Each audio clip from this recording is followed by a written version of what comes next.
Tapi ini saya cerita supaya orang Indonesia itu ngerti lah bahwa yang ngepung kita itu tidak hanya COVID. Banyak. Makanya orang Arab itu kalau ngendikan itu wa malam yamut bisayfi mata bi ghairihi ta'addadatil asbab wal maut wahidu. Karena orang Arab itu kan dulu Arab sebelum Islam itu kan satu kabilah nyerang kabilah yang lain. Wah itu kan harus butuh orang-orang tangguh karena dulu sistem rezekinya kayak sistem Indonesia dulu lah. Kerajaan ini nyerang ini supaya satu kerajaan punya eksistensi harus mengalahkan kerajaan yang lain. Bahkan cerita-cerita itu sama lah di Indonesia di mana-mana. Nah itu pemuda-pemuda yang gagah berani itu karena punya pegangan tadi. Wa man lam yamut bisayfi toh mata biwirihi. Kalau kamu tidak mati di medan perang ya tetap aja mati juga. Sehingga mereka kendel gitu kata cerita orang dulu. Ta'addadatil asbab wal maut wahidu. Sebab kematian bisa macam-macam, tapi kesimpulannya tetap saja namanya mati. Lalu Islam itu mengajarkan aksiru min dzikri hadhimil ladzat. Kamu harus banyak ingat mati. Tapi uniknya Islam itu menyuruh ingat mati itu disuruh justru semangat hidup. Karena kita butuh bekal itu. Jadi kalau kamu ingat mati itu jangan terus loyo, terus nunggu takdir mati itu enggak, malah disuruh semangat. Nah, tenaga medis semangat mengobati pasien. Yang pasien juga semangat mensupport dirinya supaya punya keberanian hidup. Orang Jawa nunggoni anak, nunggoni putu. Kalau saya sebagai kiai ya nunggoni santri, nunggoni umat. Jadi ingat mati itu justru dengan cara mencintai hidup. Karena hidup ini adalah bekal kita untuk sanggup ketemu Allah Subhanahu wa taala. Kadang-kadang bekal itu mudah sekali. Ada orang nakal gara-gara minumin anjing yang baru haus, sama Allah dimaafkan.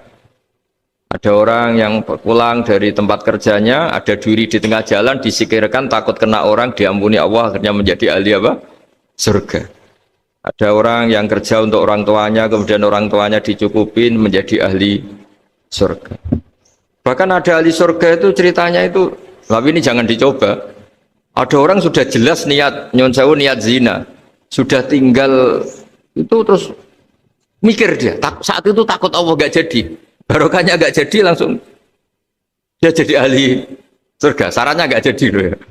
Tapi ya udah usah dicoba. Itu kalau keterusan masalah.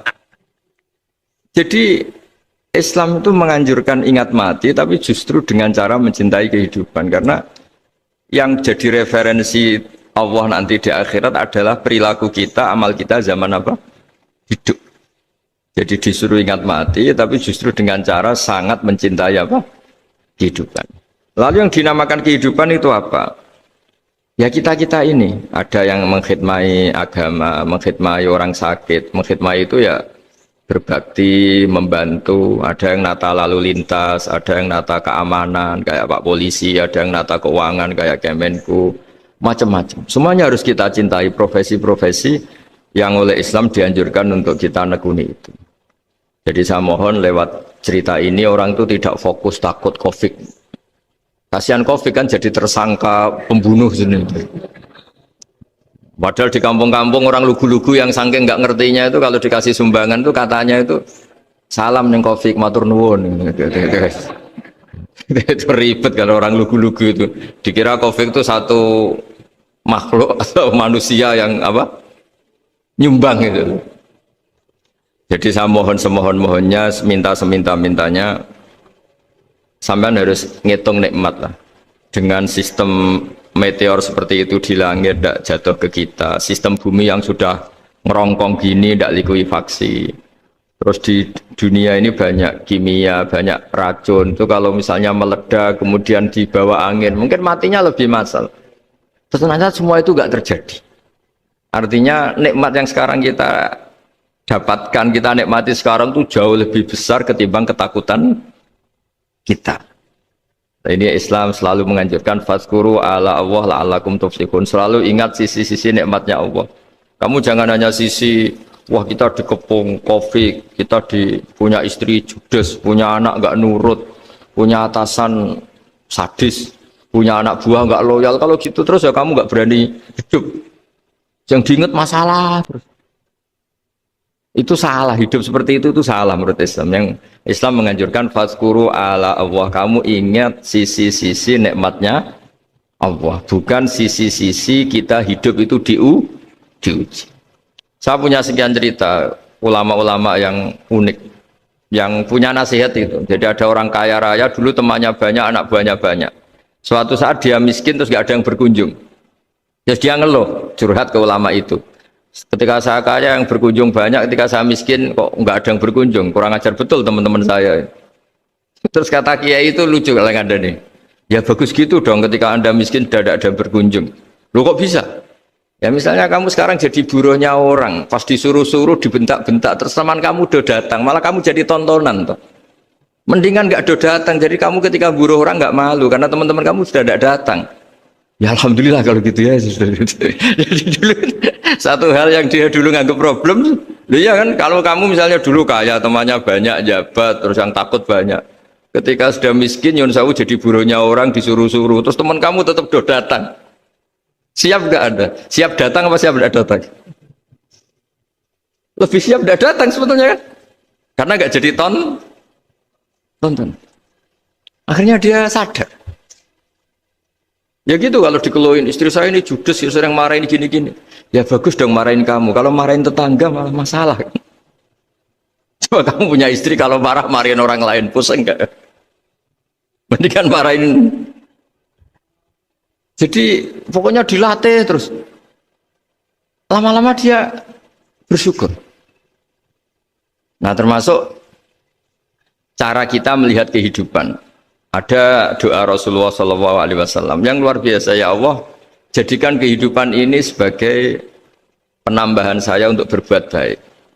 Wal mauta rohatan li min kulli syarrin. Kalau saya engkau takdir mati, ya anggap mawon nih mati itu berakhirnya semua potensi keburukan saya.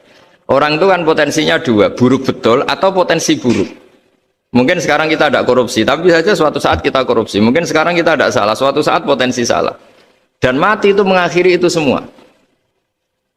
Makanya saya berkali-kali cerita kalau ngaji, kalau orang-orang alim NU itu kalau ada bajingan mati tetap dia seksa ini baik dia. Itu tetangganya nggak mau semua. Wong bajingan udah darani baik. Tapi kiainya ngotot. Harus disaksikan kalau ini baik.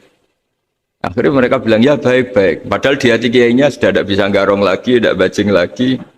Ya baiklah gitu. Jadi sehingga orang-orang soleh itu melihat hidup itu ya biasa, melihat mati itu biasa. Karena hidup adalah sarana kita menambah kebaikan dan mati adalah akhir dari segala keburukan kita atau potensi keburukan kita. Jadi Islam itu mengajarkan kita gimana menghadapi kehidupan, juga gimana menghadapi apa? Kematian. Jadi saya ulang lagi itu ajaran-ajaran Islam yang luar biasa. Jadi ij'alil hayata ziyadatan li fi kulli khairin wal mauta rohatan li min kulli syarrin. Jadi hidup menambah kebaikan, kalau kita mati anggap saja mengakhiri semua buruk kita kalau kita sedang buruk atau potensi keburukan. Saya cerita ringan tapi supaya diingat-ingat. Jadi kalau kita yang nekuni, saya tadi kan sudah bilang, kita kiai yang nekuni ilmu itu, ya tadi kita agak fokus bicara COVID. Inna woha yumsikus samawati wal ardo antazula wala inzalata in amsakahuma min ahadim min ba'dih. Kalau kamu ahli meteorologi kan melihat ini jatuh, jumlahnya besarnya sekian. Ini kalau digesek oleh atmosfer paling masih sekian, kayak kemarin Januari kan hujan meteor yang sering kena Lampung kemarin. Terus di mana-mana mesti takut kamu itu. Kalau kamu ahli gempa takutnya itu ya pergeseran lempengan bumi. Kalau kamu ahli tsunami ya takutnya tsunami. Kalau ahli sosiologi ya takutnya chaos sosial ya, sama kamu medis ya takutnya penyakit yang menular, penyakit seperti ini. Oke, kita sekarang fokus menghadapi COVID dan kita selalu berharap supaya Indonesia terbebas dari apa? COVID dan musibah-musibah yang lain. Ya tadi, apa gunanya terbebas dari COVID tapi chaos sosial? Kayak apa terus kita? Sehingga Islam selalu mengajarkan harus disyukuri lah bahwa kita sekarang alhamdulillah kita hidup harmonis. Kita kata Mbah Mun Bhinneka Tunggal Ika itu dihentikan terus. Terus yang terakhir masalah air. Air itu sumber kehidupan. Di antara Allah mengingatkan kita adalah kul ara'aitum in asbaha ma'ukum ghoron famayyatikum bima imma'in. Bumi ini kan bawahnya ada magma, terus ada air. Normalnya air itu nggak ada. Secara teori itu normalnya air itu nggak ada karena bumi itu kan kalau ada air kan meresap. Sudah meresap bawahnya itu ada minyak, ada magma, harusnya air itu tersedot habis. Tapi orang saking angkuhnya, saking cueknya ngira air itu malah potensinya itu abadi. Sebetulnya kalau menurut teori alam air itu gampang hilang kan, diletakkan di bumi ya bumi itu meresap. Nanti bawahnya itu ada minyak, ada sebagian ada magma, ada macam-macam lah. Jadi potensi air itu harusnya nggak ada malah kalau melihat sistem itu. Tapi karena Allah saking rahmannya, air ini dijaga sedemikian rupa tetap ada. Kalau melihat sistemnya kan normalnya malah nggak ada. Makanya Allah selalu mengingatkan, in asbahama ukum khauron. Suatu saat air yang kamu pakai, yang jadi sumber kehidupan itu bisa saja tahu-tahu hilang. Mungkin tersedot oleh panas bumi atau corong Jawa niku nyeresep entek atau gimana lah cara Allah menghilangkan. Famay ya'tikum bima imma'in. Lalu siapa yang bisa mendatangkan air itu lagi? Ini kata para hafid, ini yang kata guru-guru ya termasuk yang dikatakan Pak Mukhtar ini, nanti orang harus ngontikan menjawab Allahu Rabbul Alamin. Hanya Allah sendiri yang bisa mengatur air ini selalu ada. Ya, coba kalau kamu pikir kan air kamu sokkan di bumi kan mesti langsung hilang meresap ke bumi. Bumi ada bawahnya lagi, ada bawahnya lagi, dan mungkin bukan yang paling bawah mungkin tomak, harusnya itu nggak ada. Tapi Allah saking sayangnya mengatur sistem air itu ada dan tersedia. Tapi ketika orang terlalu cuek dan angkuh sampai lupa syukur tersedianya apa? Air itu Allah mengingatkan, disuruh bayangkan, kul aro'aitum, coba bayangkan kalau in asfahama ukum khauron. Tadi kan ada khataman ya, saya ikut terima kasih. Bayangkan kalau air suatu saat itu khauron menjadi hilang. Fama ya'tikum bima iman. Jadi saya tidak bisa spesifik memberi nasihat tentang kopi karena ya tadi yang bisa membunuh kita ini banyak. Ya tsunami ya bisa bunuh, gempa bisa bunuh, likuifaksi bisa bunuh, jatuhnya benda lain kita bisa bunuh. Takut tanggal utang kaget ya bisa bunuh. Macam-macam. Semacam-macam lah ngelindur ya. Kemarin mudik aja yang sebelum tertata rapi aja mudik aja berapa kemarin kalau ada apa mudik Lebaran yang tahun berapa 3 tahun yang lalu apa 4 tahun yang lalu dulu. Jadi saya mohon ketakutan kita adalah yang hakikat adalah takut jadi hamba yang tidak baik. Itu yang harus jadi ketakutan sejati. Takut kita di mata Allah tidak jadi hamba yang baik sehingga kita jauh dari Allah Subhanahu wa ta'ala. Karena cita-cita terbesar kita dan cita-cita terbaik kita adalah jadi hamba yang diridhoi Allah Subhanahu wa ta'ala. Sebaliknya ketakutan kita sejati adalah takut su'ul khotimah, takut jadi hamba yang tidak baik. Kita inginnya adalah assalamu alaina wa ala ibadillahis sholihin. Yang berhak mendapat keselamatan dunia akhirat adalah orang-orang atau hamba-hamba yang soleh. Ya tadi untuk menjadi soleh itu gampang di Islam itu. Tenaga medis, nolong pasien ya ibadah. Pasien husnudzon sama dokter ya ibadah. Mengelola hidup, ingin hidup ya ibadah. Anak ngurus istri, istri ngurus, pokoknya anak yang ngurus keluarganya juga ibadah. Semuanya itu di Islam itu asal tidak maksiat itu dianggap apa? Ibadah. Dan untuk orang menjadi kekasihnya Allah kayak tadi ada orang yang karena ngerawat hewan dijadikan walinya Allah, menghilangkan apa duri atau pengganggu di jalan jadi kekasih Allah. Itu cerita-cerita itu semuanya ringan. Bahkan tadi ada yang cerita sekedar ingin maksiat dan tidak jadi. Dalam Islam itu kan gitu, orang yang merencanakan maksiat kemudian tidak jadi, itu ditulis pahala. Jadi gampang sekali untuk menjadi orang soleh dalam apa? Islam. Kalau tidak bisa itu semua, kata Nabi, takufus syarroka anin nas fa inna sadaqatun minka ala nafsik. Kalau tidak bisa berbuat baik sama orang lain, yang penting tidak mengganggu orang lain. Terus kan enak turu ning omah ngelamun bengak-bengok dhewe aja banter-banter tapi. Nak bengok-bengok banter-banter kan ganggu tangga. Itu asal tidak ganggu orang lain. Takufus syarroka anin nas. Kamu jangan sampai efek buruk kamu berakibat pada orang lain. Itu juga fa inna sadaqatun minka ala nafsik. Itu ya bagian dari sedekah kamu. Taruh saja misalnya kalau secara ilmu medis, misalnya kita ini kok dinyatakan positif COVID, secara ilmu medis nggak boleh ketemu orang lain, terus kamu diisolasi. Kamu niatin ketika diisolasi itu tidak menularkan bahaya kepada orang lain. Itu juga ibadah.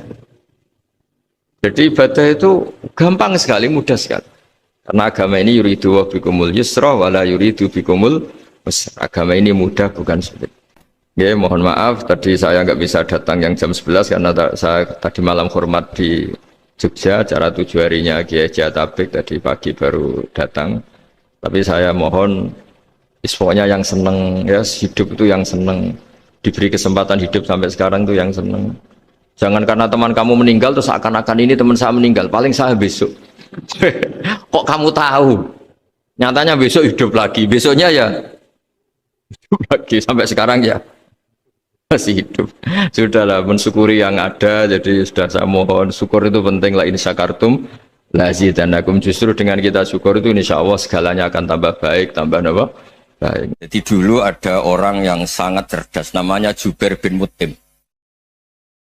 Dia saking cerdasnya, juga kaya, juga tokoh, dikirim sebagai delegasi pembebasan Asra Badrin, tawanan Badar. Kemudian pas datang ke Masjid Nabawi, Nabi delalah pas baca Wattur wa kitabim mastur. Sampai pada titik Nabi baca Am khuliku min ghairi syai'in am humul khaliqun. Apakah penciptaan yang sedemikian canggih itu dimulai tanpa perwujudan, tanpa sesuatu yang real, yang maujud? Orang itu langsung bersimpuh, matur, ya Rasulullah saya Islam.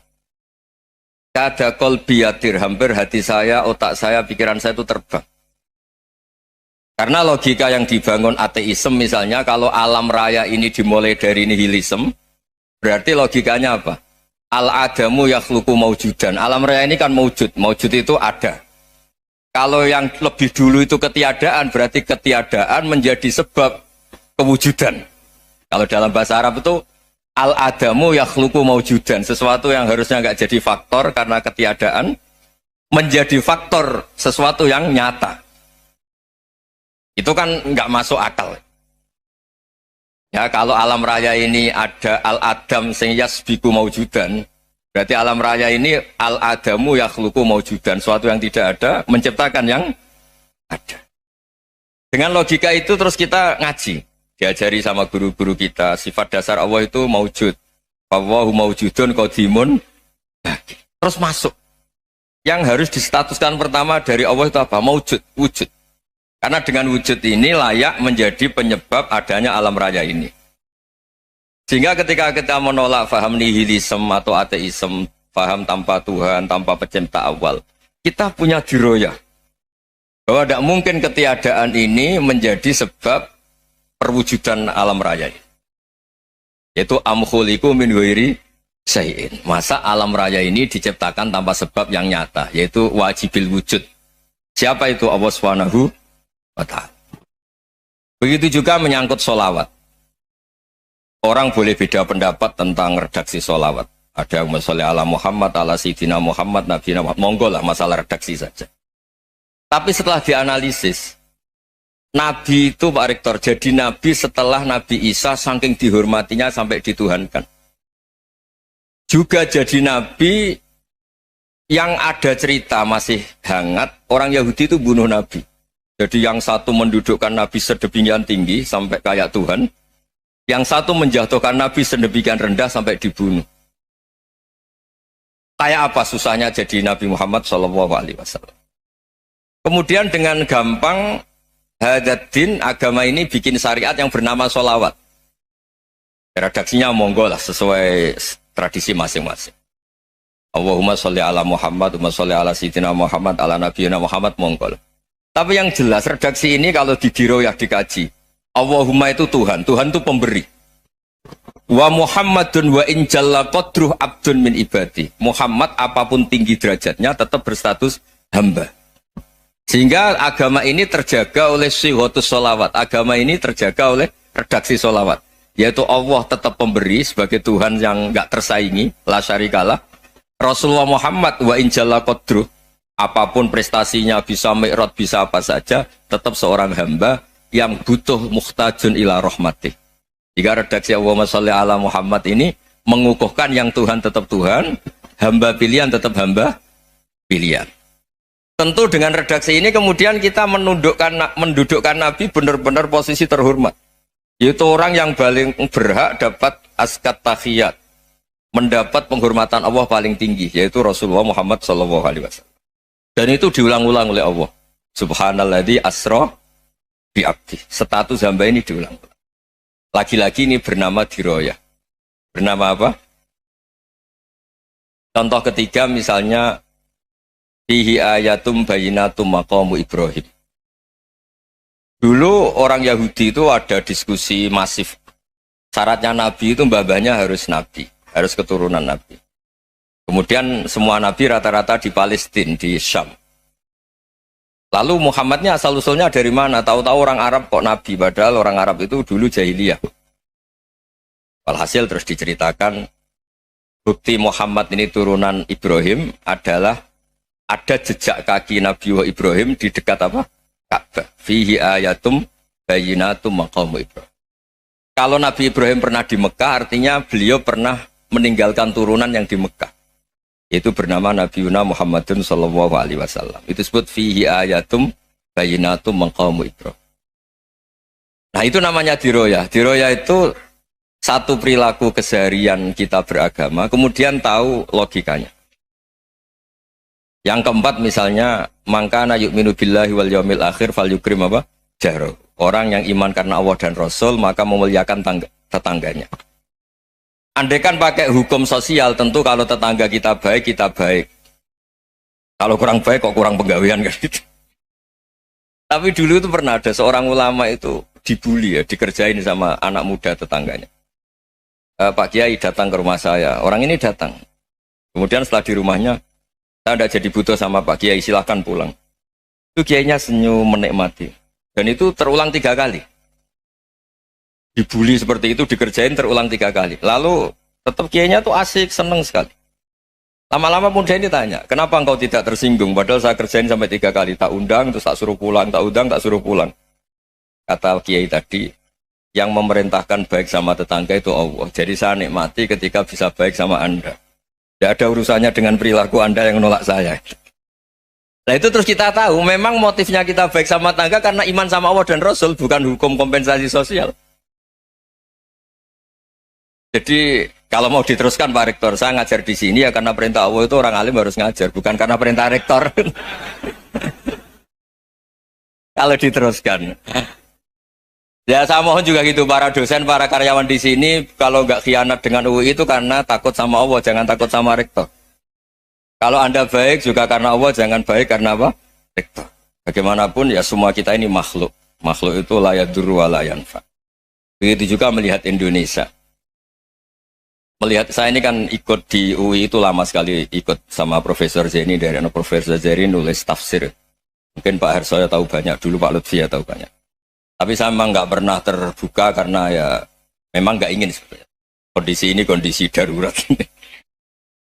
Sehingga saya tahu cara berpikir Profesor Zaini, ya tahu komitmen beliau pada UI. Dan pendiri UI memang ya banyak yang dari tokoh NU, Muhammadiyah, dari tokoh-tokoh ormas yang lain memang didirikan banyak orang. Hingga UI memang nggak milik ormas apa tertentu. Dari satu sisi memang baik, nggak dikuasai ormas tertentu, tapi nanti kalau keterusan ya nggak berbentuk. Ya sudahlah dikelola saja, sambil jelas, sambil kadang nggak jelas, yang penting ikhlas tadi. Karena kalau terlalu asobia itu jadi repot. Kita ini yang nekuni fikih itu tahu, kalau tidak kuno itu madhabnya Hanafi, kuno itu madhabnya Syafi'i. Tahu-tahu seakan-akan Imam Syafi'i itu NU, Imam Abu Hanifah itu Muhammadiyah. Padahal ini orang-orang yang sebelum NU dan apa? Muhammadiyah. Jadi kalau kita yang nekuni ilmu itu biasa saja dengan perbedaan. Tapi kalau orang-orang yang nggak siap dengan perbedaan itu sampai Allah disifati Ta'ala itu tidak terima. Padahal Ta'ala itu maknanya Maha Luhur, yang Maha Agung. Jadi ada seorang kiai kebetulan pidato pertama Pak Rektor. Assalamualaikum warahmatullahi ta'ala wabarakatuh. Ilmu balik kedua ini nggak terima karena itu dianggap bid'ah ada Ta'ala. Hanya dia bilang Assalamualaikum warahmatullahi ta'ala wabarakatuh. Itu saking asobiahnya itu Allah ditambahi Ta'ala itu tidak terima. Padahal Ta'ala itu maknanya Maha Agung. Nah itu kan jadi repot kalau asobiah gitu. Kalau kita ngadepi perbedaan itu biasa saja. Karena kita mungkin bacanya banyak, lihat hal-hal seperti itu ya biasa saja. Karena dulu itu perbedaan itu urusan sudut pandang. Ya saya ulang lagi, perbedaan itu sudut. Allah yang Tuhan saja sering didebat sama nabi-nabinya. Karena urusan sudut pandang apa? Saya beri contoh ya. Suatu saat Khalilur Rahman Ibrahim itu saatnya meninggal sama Allah, Israel disuruh. Israel itu Ibrahim saatnya meninggal, ambil nyawanya. Setelah datang ke Ibrahim, ya Khalilur Rahman Ibrahim, saya disuruh nyabut nyawa Anda. Itu Israel dipaksa mikir sama Ibrahim. Hal ra'aita khalilan yumitu khalilah. Kamu tahu orang yang mencintai kemudian bunuh yang dicintai. Itu logika agak benar. Akhirnya Israel kan gak biasa debat. Kan gak dilatih debat. Gak pernah ikut lomba UI debat ilmiah. Dia taunya nyambut nyawa aja. Kembali ke Allah. Ya Allah, kata Ibrahim, hal ra'aita khalilan yumitu khalilah. Masa kekasih bunuh yang dicintai ya. Tapi kata Allah santai. Bilang ke Ibrahim, hal ra'aita habiban yakrahu ayyalqa habibah. Masa katanya dia cinta saya, kemudian ketemu saya tidak berani. Israel mater lagi. Logikanya gini, Ibrahim, masa yang dicintai sama yang ketemu yang dicintai nggak berani? Ya udah ketemu aja. Katanya yang meninggal itu. Artinya kamu bisa saja GR tidak mati-mati karena merasa dicintai, atau ingin mati karena mencintai. Nah, maksud saya, dalam hal-hal seperti ini orang UI pasti gak jelas. Katanya cinta Allah suruh mati ya gak mau. Gak jelas kan? Dibilang gak cinta juga gak mau. Tapi dibilang cinta kalau ukurannya mati juga gak mau. Nah, tapi dalam banyak hal gak jelas itu penting, Pak Rektor. Penting sekali. Buatan guyon. Saya beri contoh sekian ilmiah, gak jelas itu penting. Rasulullah SAW itu dalam banyak hal itu disuruh Allah, memang disuruh supaya ngambil sikap seperti itu. Karena Allah itu punya otoritas penuh untuk bikin orang itu baik atau tidak baik. Wahsy itu yang membunuh Sayyid Hamzah, orang paling dicintai Nabi di antara yang dicintai Nabi. Qatalahu Wahsyun, dibunuh oleh Wahsy. Nabi secara basarnya itu gak suka sama Wahsy. Sampai cara lahir ya ingin corong Jawa, ingin masuk nol. Tapi apa kata Allah? Laisa laka minal amri syai'un aw yatuba alaihim aw yu'adziba. Itu tidak wilayah kamu Muhammad. Malah Wahsy dikasih tobat sama Allah. Khalid bin Walid. Itu perang Uhud kalah itu karena ide brilian Khalid bin Walid. Pas itu masih panglima kafir. Yaitu pura-pura kalah, ghanimah dilepas, sahabat turun, pasukannya naik, walhasil orang Islam kalah. Khalid bin Walid akhirnya juga masuk Islam. Orang yang secara basariah Nabi itu gak siap. Kebalikannya juga ada. Sa'labah itu orang sampai gelar hamamatul masjid. Ini pas ngaji mesti ingat. Salah. Dia di masjid terus. Setiap habis salam tuh lari karena istrinya nyuwun sewu masih berpakaian yang tidak pantas. Kenapa engkau terburu-buru pulang? Pakaian yang dipakai istri saya sekarang saya pakai. Ya pakaian sarung itu kayak Pak Rektor kan fleksibel. Ini khusus mau Ramadan. Tidak akan sarungan terus, gak usah khawatir. Jadi ini tadi sudah perjanjian. Saya yang kiai celananan, beliau yang rektor pakai sarung. Jadi, iya. Supaya itu barter madhab. Tapi hanya sekali ini aja, bukan. Jadi jangan diharapkan ini jadi tontonan terus-menerus. Dan ini barter madhab. Saya sama Profesor Kores juga sering gitu. Saya pakai sarung yang dihadiahi beliau pakai sarung yang dihadiahi saya. Memang itu tradisi Islam. Tahadau tahabu, kamu saling memberi hadiah maka kamu saling mencintai, bukan riswah, bukan riswah. Walhasil terus Sa'labah ini buat saya didoakan Nabi supaya saya kaya, supaya tidak sering ganti-ganti pakaian seperti ini sama istri saya. Jangan-jangan kamu miskin itu lebih baik, ngotot minta didoakan. Didoain Nabi kaya terus lama-lama ninggal sholat, ninggal jamaah. Itu Allah belum tersinggung. Yang mulai Allah tersinggung itu kan saya sering fatwa di mana-mana, sering memberi saran. Mumpung kamu miskin itu sering sedekah, karena kalau sudah kaya itu tidak bisa. Saya memberi analogi gini.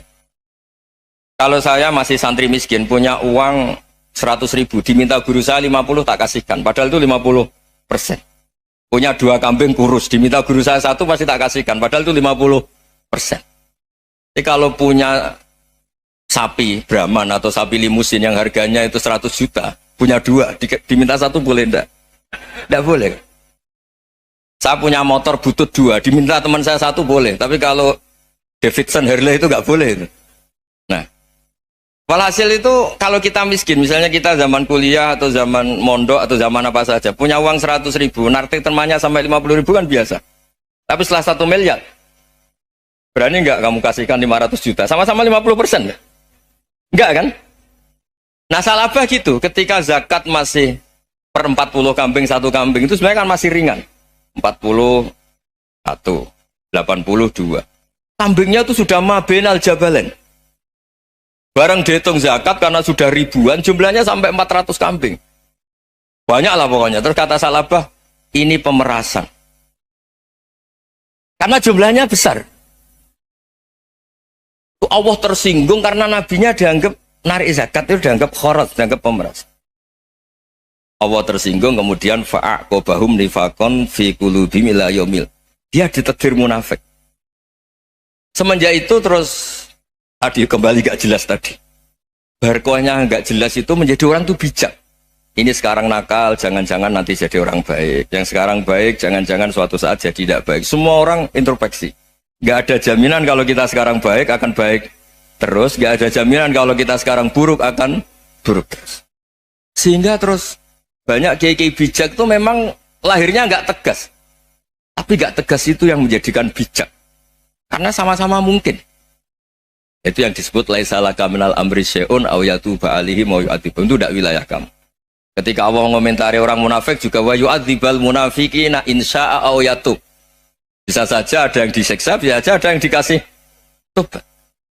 Karena pola yang kita analisis itu semuanya menurut kita. Bukan menurut kemaslahatan orang apa? Banyak. Saya punya sekian contoh cerita. Orang yang sowan kiai baik-baik, mungkin bawa gula atau salam tempel, tidak tahu lah. Itu tidak mesti jadi wali. Tapi Kalijogo yang kenal Sunan Bonang, itu kenalnya itu karena ingin begal. malah jadi wali. Tapi tidak usah dicoba. Umar itu nyari Nabi itu mau dibunuh. Tapi malah tobat jadi orang baik. Jadi ini penting ngaji ya, supaya yang tidak tegas itu, tidak jelas itu kadang baik. Nah termasuk, saya juga termasuk dia yang milih tidak jelas.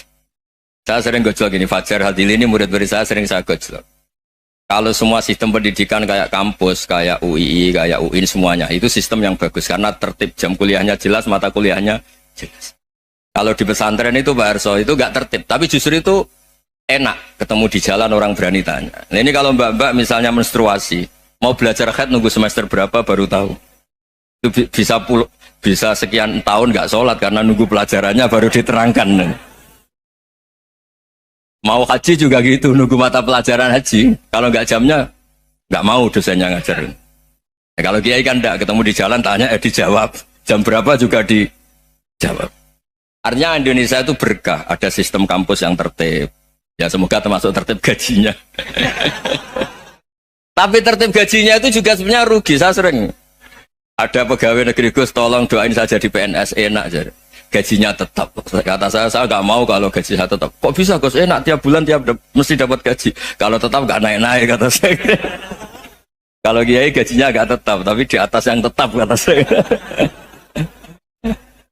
Artinya Indonesia itu berkah. Kalau semuanya pakai sistem pendidikan setertib ini, orang mau tanya haid ya nunggu pelajaran haid.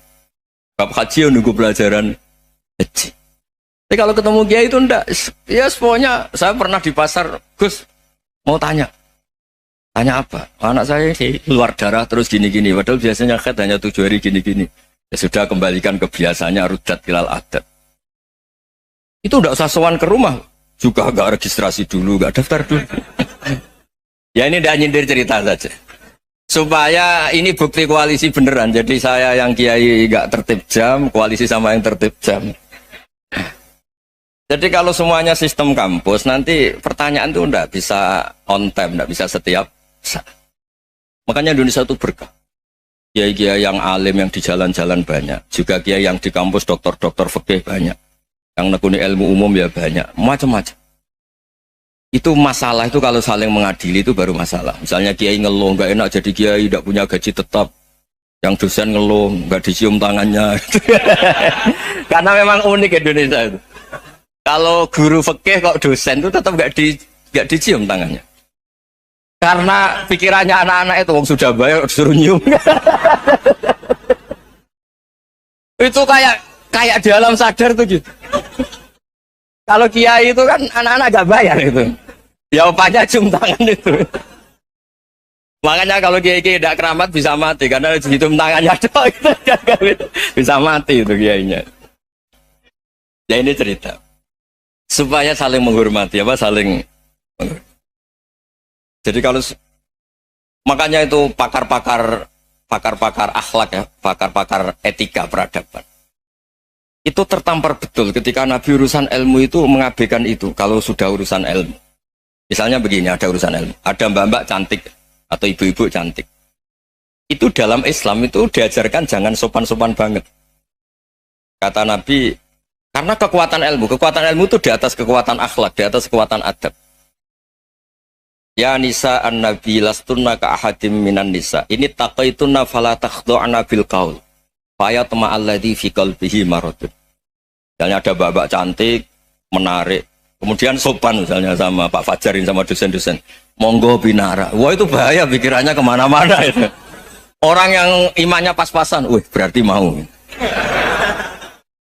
Maksud saya kalau cantik, menarik, ketemu di jalan, biarin aja dosennya mau kemana, biarin aja.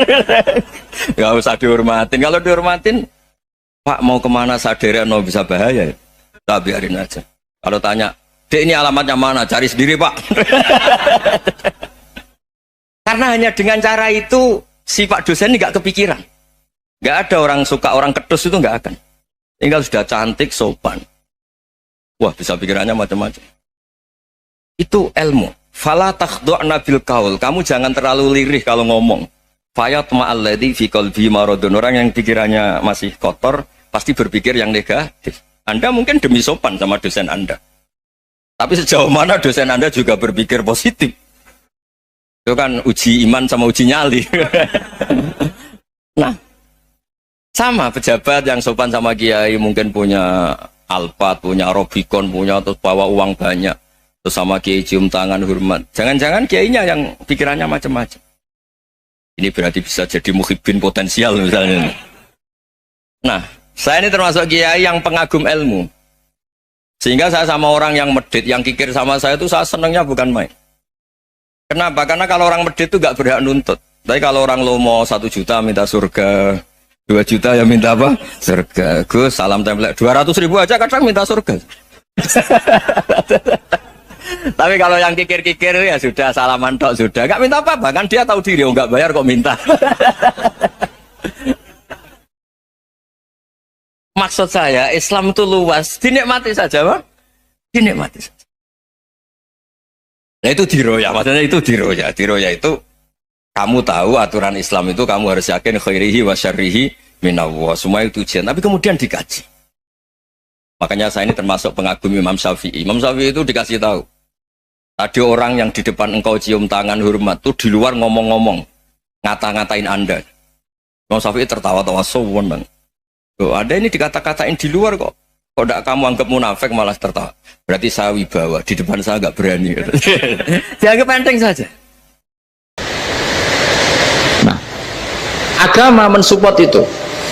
Sehingga kata Nabi, jika ada orang kok sholat qobliyah, ba'diyah semuanya di masjid, sama Nabi ditegur. La taj'alu buyutakum kuburan. Rumah kamu jangan jadikan kuburan, harus dapat jatah apa? Sholat. Kata ulama kalau ada orang sering sholat di satu titik itu ditegur. Kamu harus ganti titik yang lain supaya saksi bahwa kamu di bumi sholat itu banyak. Jadi kita ya punya nilai positif juga tentang apa? Karena kita sering siyaha, kalau bahasa Arabnya itu sering keluyuran, saksi kita kebaikan juga banyak. Tapi pesan saya paling pokok tadi ya, jadikan komunitas kebaikan itu punya nilai jual. Syukur-syukur fid dunya hasanah wa fil akhirati hasanah. Ya kita bersyukurlah di Indonesia itu. Saya masih ingat kecil saya itu ya sekitar saya umur 15-14 tahun.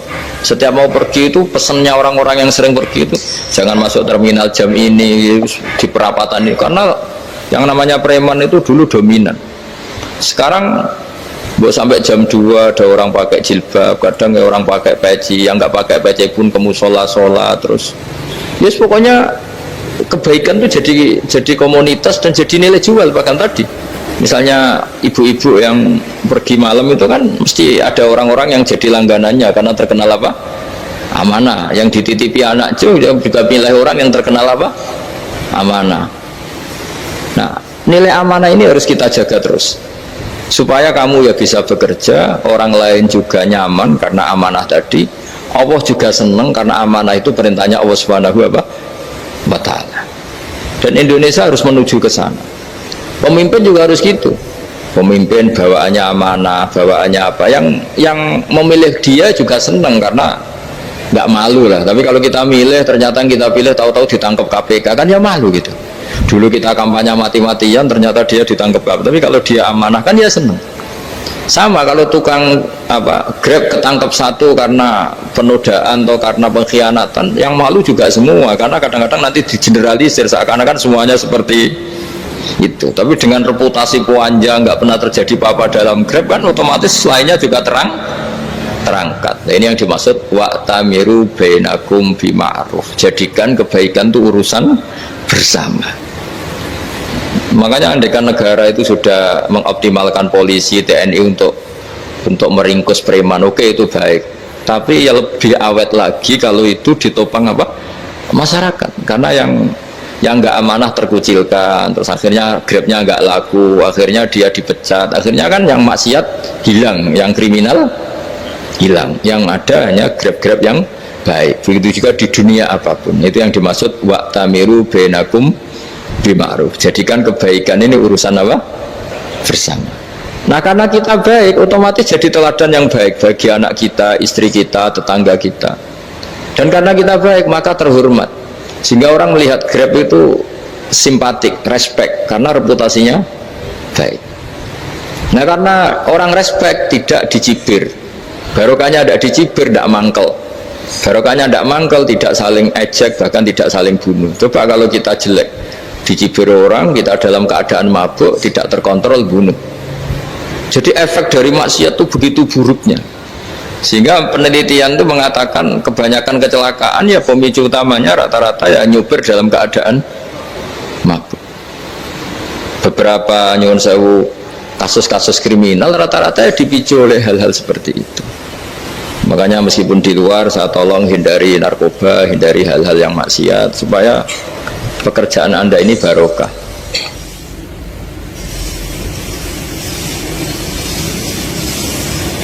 Kemudian yang terakhir saya beri ijazah tentang Al-Fatihah ya, karena ini surat yang populer. Kalau saya ijazahi Quran 30 juz pasti sampean nggak hafal. Atau ijazah surat Baqarah, kalau mau Baqarah mau. Ijazahi surat Baqarah mau 2 juz setengah. Mau Mas Asep? Ya Fatihah aja yang gampang ya. Nah, ya kulhu Fatihah ini paket ringan ini. Tapi pahalanya apa? Besar. Ini beda ya, artinya selama ini mungkin Anda baca tapi monoton ya. Tapi ini saya bacakan teks aslinya tentang istilahnya itu mazaya itu kelebihannya Fatihah. Saya baca Arabnya dulu, nanti ini terakhir ya ijazah. Tadi kan saran-saran umum tentang sosial ya, pokoknya jadikan kebaikan itu punya nilai sosial yang baik lah. Jadi nanti orang yang nggak amanah nggak laku ya, calon bupati, gubernur, presiden yang nggak amanah juga nggak laku. Begitu juga kiai yang tidak amanah juga nggak laku, suami yang nggak amanah juga nggak laku, istri yang nggak amanah juga. Sehingga kebaikan itu jadi nilai sosial yang dalam tanda kutip sudah keniscayaan. Yang diinginkan Allah itu seperti itu, bukan kebaikan yang dipaksakan karena kekuatan negara. Maksudnya kalau bisa kebaikan itu tidak usah dipaksakan. Memang sudah satu kebutuhan. Tak cerita-cerita di negara maju itu, bahkan apapun jatuh itu nggak ada yang ngambil apa itu. Makanya gambarannya Mekah Medina kan gitu kan, barang jatuh nggak ada yang berani ngambil itu, saking sudah jadi sistem. Sehingga banyak negara di Eropa itu yang sampai nggak punya tentara, nggak punya polisi karena kebaikan sudah. Nah kita kan masih capek, polisinya aja capek, apalagi masyarakatnya, karena ya apa ya, kebaikan itu belum jadi nilai apa bersama. Nah, kita selain ditopang negara, ada polisi, ada tentara, itu kita usahakan kebaikan itu jadi nilai apa bersama. Ya, tadi wa tamiru bainakum bima'ruf. Dan kita punya reputasi yang bagus dalam bab ini. Saya masih ingat kecil saya itu yang jilbaban hanya keluarga kiai. Sekarang rata-rata masyarakat itu jilbaban. Dulu yang sekolah SMP, SMA itu jilbaban kadang dulu malah dilarang ya, harus sama seperti itu seragamnya. Sekarang sudah boleh. Dan nyaman. Lama-lama yang dapat simpatik ya yang pakai pakaian model tertutup seperti itu. Lama-lama gamane cara wong golek mantu ya golek yang seperti itu daripada yang blodor. Lama-lama jadi nilai bersama. Ya ingin saya seperti itulah. Di terminal juga sama. Orang mau makan cari warung yang kelihatan ada ayat kursinya, pakai jilbab, atau paling enggak dia nggak mungkin lah nyuguhkan yang tiren atau yang haram. Akan ada garansi sosial. Ada apa? Ada garansi apa? Sosial. Dengan penampilan yang soleh itu kan, masa iya nyuguhkan oplosan babi gitu misalnya itu. Jadi nilai sosial itu harus, ya tadi harus benar-benar jadi nilai. Sehingga negara biar gak capek-capek. Polisi juga gak capek kan, karena tugasnya corong Jawa mau ngawat-ngawati tok, tapi tidak perlu tegang karena kebaikan bisa jadi nilai apa bersama. Ya, ingat-ingat ya ayatnya tadi wa tamiru bainakum bima'ruf. Jadi kebaikan itu harus jadi nilai bersama. Iktimar itu menjadi urusan bersama. Makanya kalau kita rapat besar disebut apa? Muktamar. Muktamar itu urusan bersama. Ya tadi imamnya sholat juga menopang Gojek karena nggak lama-lama nopang Grab, nopang Kernet, nopang penjaga Indomaret, penjaga bensin, pom bensin. Nah dia hanya punya waktu 5 menit terus imamnya baca Baqarah kan. Iya imamnya mursyid, mungkin dia tambah lama tambah dapat aplaus dari muhibbinnya, tapi makmumnya dia tambah lama tambah dapat penghormatan dari pecintanya, tapi kitanya wah khusyuk wali kan, dia dapat status naik lah. Kita yang sudah tidak ikut jadi wali diganggu apa pekerjaannya. Kalau ada imam seperti itu sampai mufarokoh saja, niat ya Allah sampai sini saja saya makmum orang itu, silakan orang itu punya urusan sendiri dengan jenengan, ya sudah atau salib saja apa ya, itu boleh. Kalau dalam fikih namanya apa mufarokoh. Mufarokoh itu niat, tapi kamu jangan langsung selonong mufarokoh, niat dulu pamit sama Allah bahwa sekarang mau mufarokoh. Ya, tapi ya jadi sholat yang aneh kan, imamnya masih rukuk, kamu terus sujud, terus apa-apa selesai ya. Mungkin dalam pandangan itu orang lain ini maksudnya makmum gimana ini kok begini. Tapi sudahlah Allah Maha tahu. Insya Allah dimaklumi. Ya saya baca tentang Fatihah ya, karena sampean pasti sering baca Fatihah. Supaya apa sekaligus jadi jimat lah gitu. Jadi kalau kamu sering di jalan-jalan yang mungkin sepi, atau mungkin kan tidak semua teman Grab itu nasibnya bagus yang di Semarang Jogja, mungkin yang di Kalimantan di Papua kan ada yang 10 kilo gak ketemu rumah ya kan, yang lihat di TV-TV itu kan kasihan kan, sudah 10 kilo gak ketemu rumah, penumpangnya kewekar preman tuh kan, ini makan orang enggak kan, udah kan ujiannya dua. Kalau penumpangnya cantik itu ya kecoba syahwat, kalau preman takut. Jadi orang itu selalu ujian itu. Sing sedengan itu kan jarang orang itu. Jadi kalau penumpangnya perempuan cantik ujiannya itu syahwat, kalau preman ujiannya ketakutan. Kalau orang yang lemah bau uang ujiannya kamu ingin garong. Jadi hidup itu memang semuanya ujian. Liyabluwakum ayyukum ahsanu amala. Makanya saya sering ditanya oleh teman-teman, Gus, nah ujiannya kenal wong wedok elek piye? Sama, kenal wong ayu ujiane syahwat, kenal wong elek ujiane ngenyek, itu sama-sama dosa. Syahwat ya dosa, ngenyek juga dosa. Wah elek keriting untune metu ya dosa, ngomong gitu.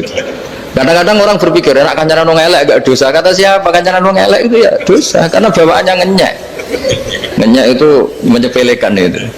Makanya saya itu ya nggak mau berteman sampean. Nanti kan bawaannya ngenyek atau seneng ya tidak tahu. Ya sudah ada takdir saja, kalau ketemu ya tak ulang ngaji gitu. Tapi ini ngaji terakhir, setelah ini ngaji biasa aja, tidak usah resmi gini. Ngaji kok resmi aneh. Pokoknya nanti suatu saat kalau pandemi sudah berlalu saya akan ngaji Rebonan. Ini ngaji ini ngaji yang kurang bagus karena ngatur kiai kurang berkah ini. Nanti tapi ya lumayan lah, masih mau ngaji. Ngaji kok tanggal ini jam ini. Sekarang suatu saat kamu tak panggil, Mas Wahyu datang ke sini jam ini, tidak mesti bisa. Mungkin pas ada acara apa, oh, maaf ke sini pas ngecek pas apa. Jadi ya sudah, tapi tak maafkan, enggak apa-apa. Takdir ya. Tak bacakan supaya sampean tahu keramatnya bismillah. Nah, sebelum saya bacakan bismillah Fatihah, tak beritahu tentang ilmu tafsirnya karena ini penting sekali. Fatihah itu dawuhnya Allah, tentu itu dawuhnya Allah. Saya ulang lagi, itu kalamullah. Tapi yang sudah diberikan kesampaian ke kita semua. Sehingga seakan-akan itu menjadi dawuhnya kita ke Allah. Jangan salah loh ya. Fatihah itu dawuh Allah tapi sudah diberikan ke kita. Sehingga posisi kita itu yang punya itu. Nah, kenapa ini perlu dijelaskan? Karena nanti ada kalimat iyyaka na'budu wa iyyaka nasta'in. Kalau itu masih kalam Allah, berarti Allah ngomong ke kamu, ngendikan ke kamu, kepadamu aku menyembah. Masa Allah menyembah kamu? Nah, sehingga ilmu tafsir itu menyelesaikan itu dulu ya. Saya ulang lagi ya, sebelum sampean sering baca Fatihah, aku yakin ya sering baca. Tapi barokahnya tidak paham itu tidak pernah janggal. Enggak paham itu ya penting supaya tidak iskal, tidak janggal. Sebetulnya di kalimat itu ada yang janggal. Kalau Fatihah itu kalimatnya Allah atau kalam Allah, bagaimana dengan kata-kata iyyaka na'budu? Masa Allah ngendikan ke kita, kepadamu kami menyembah? Masa Allah menyembah kita? Maka penyelesaiannya secara ilmu tafsir gimana? Semua ulama mengatakan, bukan satu dua, semuanya mengatakan di Fatihah itu semuanya diberi kawalan kalimat. Saya ulang lagi ya, di Fatihah itu semuanya diberi awalan kalimat qulu, katakan wahai hambaku begini ya, katakan wahai hambaku begini. Nah, begini ini pelajaran dari Allah yang sudah diberikan ke kita. Terus kita mengatakan bismillahirrahmanirrahim, alhamdulillahirabbil, termasuk kita mengatakan iyyaka na'budu wa iyyaka nasta'in. Jangan bayangkan Allah ngendikan ke kita. Kalau Allah ngendikan kita berarti gini, hei wahyu ihdinas siratal mustaqim, tunjukkan saya jalan yang benar. Nah, nanti kamu terus, ya Allah, Anda aja minta tolong saya minta tolong siapa? Kan jadi panjang kan. Ya, saya ulang lagi ya. Jadi itu di ulumul Quran diterangkan gimana? Sebelum baca Fatihah ya, Fatihah itu kalamullah, ngendikane Allah, tapi yang sudah diajarkan ke kita dan sudah milik kita, sehingga kalimat itu menjadi milik kita. Tapi ya kalamullah, tetap kalamullah, tapi sudah menjadi milik kita. Udah paham ya? Ya pinter nah. Ya, karena kalau tanpa penjelasan seperti ini Anda akan iskal. Bagaimana Allah, iskal itu janggal, bagaimana Allah mengatakan iya karena butuh, kan jadi aneh ya. Ya, jadi tak jelaskan secara ilmiah ya. Jadi kata ulama-ulama tafsir, ayat-ayat Quran seperti ini sebetulnya dimulai dari qulu apa? Meskipun nggak dilafatkan.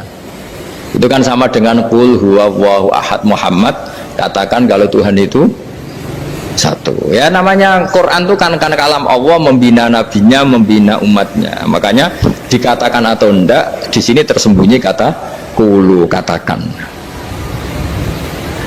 Ya, jadi ya ibarat apa itu, kamu ngajari anak kamu lah, panggil jenengan bapak kulo. Itu maksudnya anak itu, kalimat itu kalimat kamu, tapi kamu ajarkan ke anak kamu. Terus anak kamu bilang, Pak, jenengan bapak kulo. Nah, ketika kamu mengatakan jenengan, bukan kamu mengatakan jenengan anakku, berarti anakmu itu bapakmu, kan lucu kan. Anak kamu ajari jenengan bapak kulo, kamu, engkau bapak saya. Terus anak kamu mengulang, jenengan atau kamu bapak saya. Berarti itu kalimat yang kamu ajarkan, tapi sekarang sudah milik anak kamu.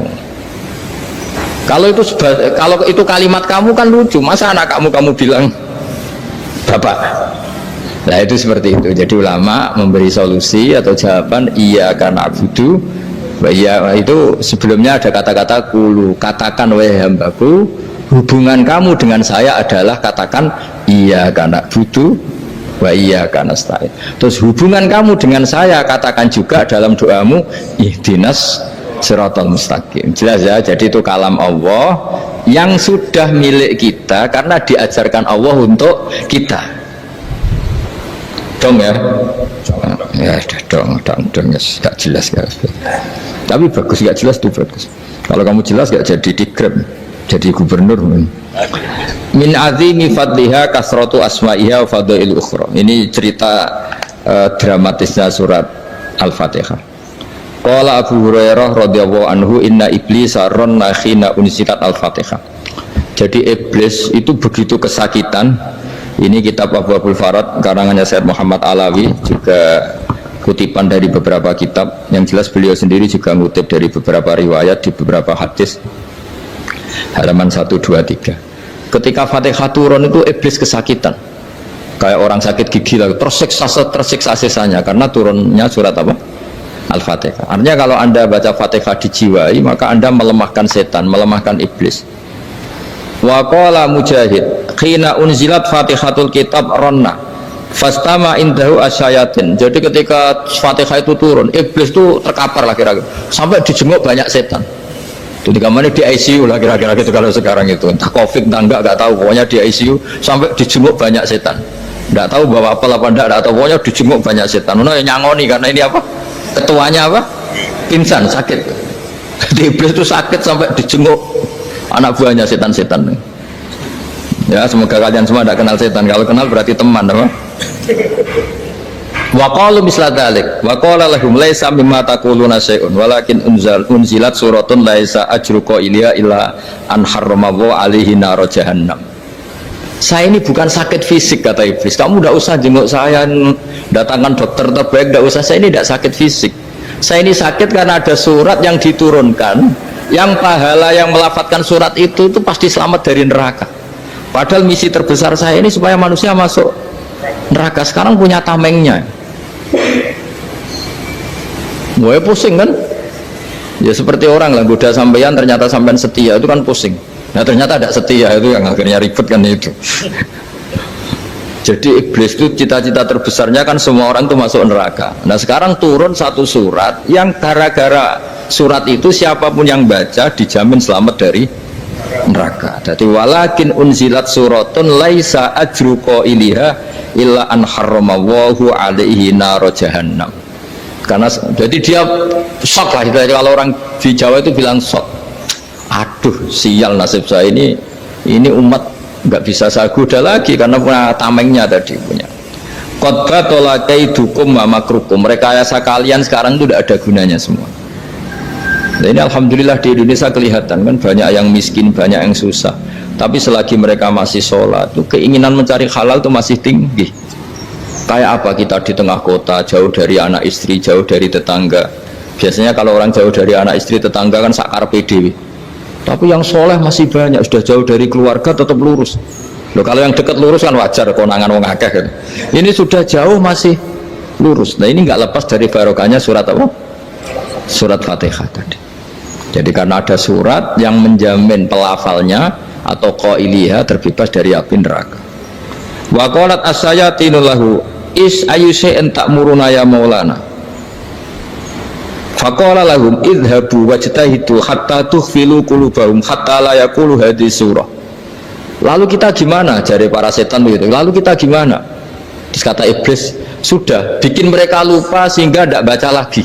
Selagi masih baca kita pasti keok. Jadi kalau sampean sudah jarang baca Fatihah itu berarti sudah bagian dari kemenangan apa? Iblis. Jadi kalau sampean sudah jarang baca Fatihah itu berarti bagian dari kekalahan Anda, kemenangan iblis. Masih sering baca?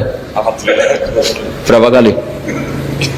Pertama kali sholat. Dan sama lagi? Ya, kalau ngajarin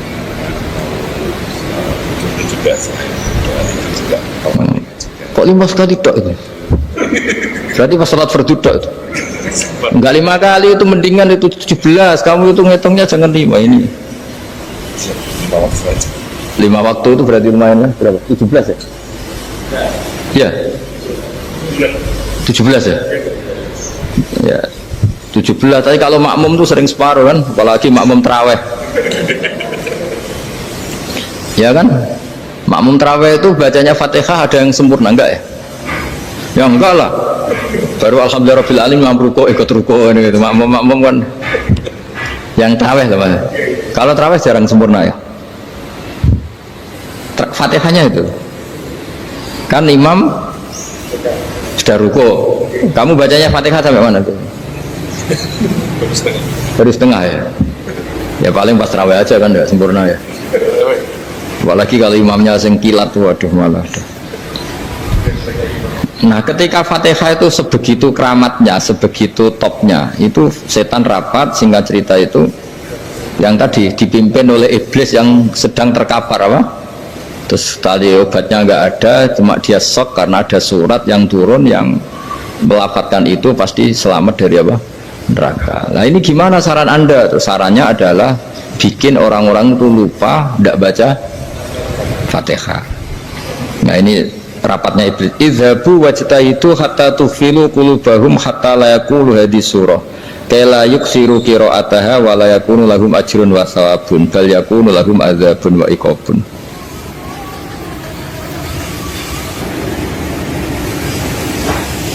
Jadi saya mohon selama ini Anda sudah baca, tapi mungkin hanya rutin saja. Napa rutin saja? Jadi barokahnya ngaji ini kamu punya kekuatan